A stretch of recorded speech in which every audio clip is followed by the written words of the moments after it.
Catherine Bernardo at Andrea Brillantes inunfollow ang isa't isa. Ibinahagi ng talent manager vlogger na si Ogie Diaz ang post na ito matapos mapansin ng netizens na in-unfollow ng aktres na si Andrea Brillantes ang kapwa kapamilya star na si Catherine Bernardo. Nagsimula ang unfollow ang issue sa mga tsismis na hiwalay na si Catherine at ang boyfriend nitong si Supreme Idol Daniel Padilla. Nasangkot si Andrea sa isyong ito dahil di umano, may lihim na pagkikita sila ng aktor. Inakusahan ang nakababatang aktres bilang third party sa napapabalitang breakup. Ang mga tsismis na naglilink kina Daniel at Andrea ay nag-hype up ng e-unfollow ni Catherine si Andrea sa Instagram.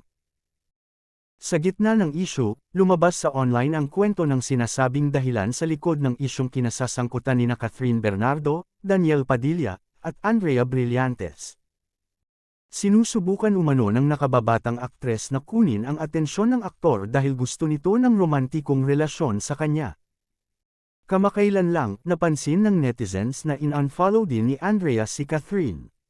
Kasunod ng unfollow ang issue na ito, ibinahagi ni Ogie Diaz ang post na ito na nakakuha ng atensyon ng online community.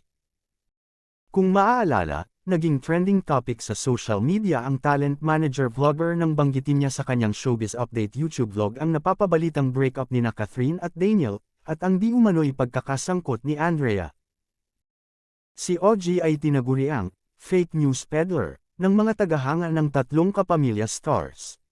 Matapos niyang ipagtanggol ang kanyang disclaimer statement na hindi pa kumpirmado ang tsismis na ito, humingi ng paumanhin ang talent manager vlogger.